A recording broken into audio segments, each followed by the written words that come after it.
संजय मिश्रा जी, इससे पहले एक सेकंड, वरुण पुरोहित जी, देखिए इस तरह से नहीं बोलने देंगे। सेना के खिलाफ आपको एक शब्द नहीं बोलने देंगे। संजय मिश्रा जी, क्यों इस तरह के मुद्दे क्या खत्म हो गए हैं? विपक्ष बौखला गया है, नहीं समझ आ रहा है, इसीलिए इस तरह की जो टिप्पणियां हैं वो की जाती है, या फिर जिसका जवाब आज प्रधानमंत्री नरेंद्र मोदी ने उस मंच से दिया, और ऐसा दिया कि वो एक बार फिर से एक तरह से आप ये देखिए कि वो कैंपेन बन चुका है ऑलरेडी, वो ट्रेंड कर रहा है सोशल मीडिया पर। संजय मिश्रा जी।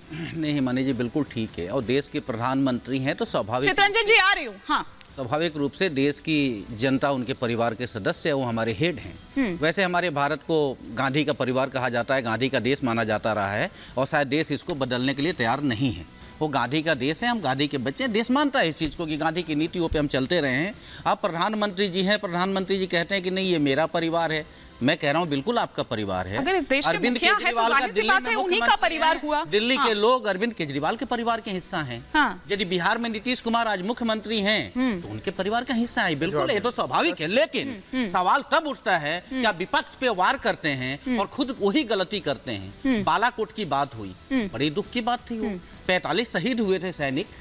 आरडीएक्स आया, सरकार ने आज तक बयान नहीं दिया आरडीएक्स कहां से आया। रुक जाइएगा, एक तरफा नहीं होना चाहिए कि आप सिर्फ विपक्ष पे वार करिएगा। आपका पक्ष है वो भी ईमानदारी से आपको रखना होगा। 45 शहीदों की जिम्मेदार कौन, कैसे मरे वो लोग, क्या सरकार जिम्मेदार नहीं है? आरडीएक्स आया, वो आया कहां से, क्या जांच हुई, क्या आज तक से देश ने बताया? सुन लीजिए पहले। नहीं, अब जवाब प्रधानमंत्री जी आपने बड़ी परिवार की बात बोलते जाइए, हमको कंप्लीट जवाब दीजिएगा। करो।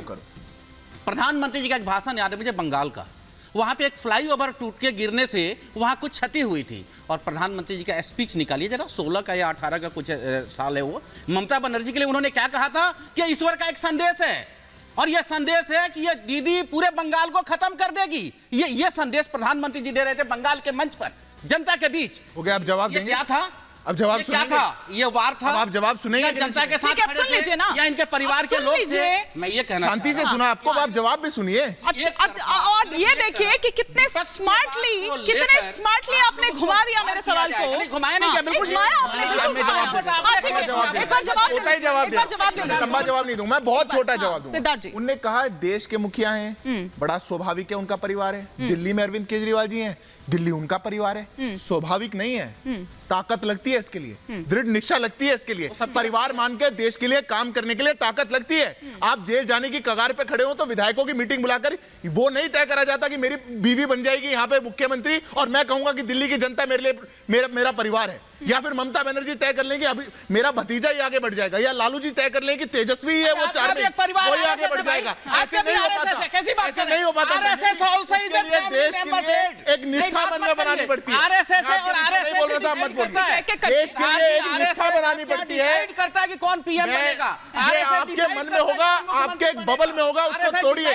देश की जनता डिसाइड करती है देश का नेता कौन होगा। आप संजय जी वहां पे फैमिली के नाम पर, आप सज्जन व्यक्ति ऐसा ना करें। और इसीलिए अगर देश का कोई एक नेता ऐसा आया जिसने मन में ये तय किया कि मैं इस देश के एक एक जन को अपना परिवारजन मानूंगा और हर एक जन के लिए काम करूंगा, उनको गरीबी रेखा से ऊपर लेके आऊंगा, उनके लिए रोजगार लेके आऊंगा, अपॉर्चुनिटीज लेके आऊंगा, भारत को आगे बढ़ाऊंगा, ये स्वाभाविक नहीं है। आप लोगों से नहीं हो पाया इतने सालों बाद, और अगर देश में एक व्यक्ति ऐसा कर पा रहा है, आप उनका सम्मान नहीं कर सकते तो अपमान मत करिए। परिवार में एक बात बोलना चाहता हूं, जो हमारा आस्था का विषय है, राम और कृष्ण से हम सबक लेते हैं, हम सीखते हैं। ना कृष्ण ने अपना परिवार छोड़ा, न राम ने अपना परिवार छोड़ा। परिवार छोड़ने की बात कहाँ है? परिवार ने जिस व्यक्ति ने कैसी बात है छोड़ा हो, क्या बात हुई यहाँ से, जिस व्यक्ति ने अपने पत्नी को छोड़ दिया, जिस व्यक्ति ने अपने पूरे परिवार को त्याग दिया, वो देश को अपनाएगा, ये सवाल ही नहीं उठता। अरे बहस करिए। राम ने अयोध्या की जनता के लिए पिता के वचनों का पालन करते हुए अयोध्या से बाहर गए। अकबर और औरंगजेब की तरह नहीं गिरे कि गद्दी में बैठेंगे, पिता को जेल में डालेंगे, पिता को जेल में डालेंगे और पानी तक नहीं मिलेगा उसको। चाह रहा हूं आपको फिर नहीं, आपका भाई आपका आदर्श औरंगजेब है, मुझे मालूम है। अरे मुझे मालूम है आपका आदर्श औरंगजेब है। बुद्ध भी खराब हो गए आप लोग के स्टैंडर्ड से, तो बुद्ध भगवान को छोड़कर गए देश की शांति के लिए, वो क्या हुए? कमाल, ये कैसा लॉजिक है? बात है, बात हिमानी हिमानी सुनिए ना, आप सुनिए, सुन लीजिए। अरे वही बता रहा हूँ मैं आपको, वही बता रहा हूँ कि दिल्ली राम को वोट के लिए यूज करने वाले। अरे सुन लीजिए ना, अब आप सौदागर हैं आप लोग राम के नाम। अरे हमें गर्व है कि कहा था मंदिर वही बनाएंगे और मंदिर वही बनाया है। बहुत पूछते थे ना, नानी जी को कह दिया आपने। अच्छा, नानी जी को कह दिया ना, शिक्षित करेंगे आपने नानी जी को कह दिया ना। हम शिक्षा नानी जी आपके वो आपने कहा, आपकी नानी जी को समझा दिया, नानी जी को समझा दिया, नानी जी को समझा दिया ना। हिमानी, बात बड़ी साफ सी है। आज जिस तरीके से पहली बार नहीं हुआ, नरेंद्र मोदी के परिवार के बारे में लगातार अपमानित किया जा रहा है उन्हें। ये मुद्दा नहीं होता लोकतंत्र में। लोकतंत्र की हत्या ये कर रहे हैं व्यक्तिगत टिप्पणियां करके। प्रधानमंत्री जी ने एक बीच में नहीं, आपके बीच में नहीं बोला था। सोनिया गांधी व्यक्तिगत थी या नहीं थी जो टिप्पणी प्रधानमंत्री ने किया था? बोलिए, उसका बोलिए क्या सही था? अरे मैं, अच्छा राहुल गांधी, अरे सुन लीजिए, फिर आप जवाब नहीं देंगे। एक बार सुन तो लीजिए। अगर सुन लीजिए ना, अगर सोनिया गांधी व्यक्तिगत, अगर उनसे ये पूछा जाए कि आपने कब शादी की और कब हिंदुस्तान की नागरिकता ली, तो ये व्यक्तिगत है या सार्वजनिक हित में है? व्यक्तिगत है। व्यक्तिगत है। वाह, बिल्कुल व्यक्तिगत। वाह, बिल्कुल व्यक्तिगत है कि एक व्यक्ति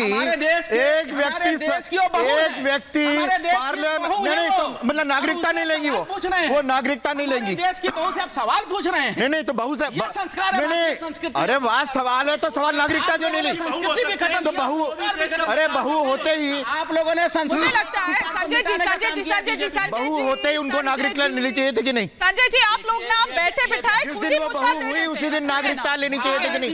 ये है आम आदमी पार्टी जो कह रहे थे कि सोनिया गांधी को गिरफ्तार करो। उस दिन नहीं थे, उस दिन इनके लिए बहू नहीं थी, वो उस दिन नहीं थी। वो है ना, सोनिया गांधी को गिरफ्तार करके जेल में डाल दूंगा। एक बार जरा पुरोहित जी का रिएक्शन ले लूं, फिर चित्ररंजन गगन जी का भी रुख करूं। दे देता हूं, फिर करिएगा। अरे आपकी बात हो गई, अभी अंदर नहीं गए, ब्रेकिंग न्यूज है। अरे ब्रेकिंग न्यूज उनका लखनऊ से। सर ब्रेकिंग एक मैं भी दे दूं आपको, अगर आप थोड़ा सा मिस कर गए हो, स्किप कर गए हो, तो एक तो वो कि आम आदमी पार्टी दफ्तर आपको खाली करना है, दूसरा ये है कि वोट पर नोट। सुनिए ना, सुप्रीम कोर्ट ने आज चोट कर दी है उस पर। ठीक है, आप उसका नहीं फायदा नहीं उठा सकते। ये दो ब्रेकिंग दे दी है मैंने आपको कि आप स्किप कर गए शायद, आप स्किप कर गए शायद। आपने लखनऊ से शुरुआत किया था। लखनऊ से 25 किलोमीटर की दूरी पे है बाराबंकी। वहां पवन सिंह के बाद दूसरे प्रत्याशी ने रिफ्यूज कर दिया, उपेंद्र सिंह रावत ने, कि मैं चुनाव नहीं लड़ूंगा। कारण बताइए। सांसद हैं, कारण किया है, न्यूज अपने से देख लीजिए। कारण दे रहा हूँ बीजेपी को, कारण बताइए साथ में। दे रहा हूँ, बधाई दे रहा हूँ कि ये इनके हालात है बीजेपी। नहीं, क्यों कारण बताइए। ये आदर्श सिर्फ बीजेपी के कार्यकर्ताओं में ही हो सकता है। हाँ ठीक है, एक क्विक रिएक्शन।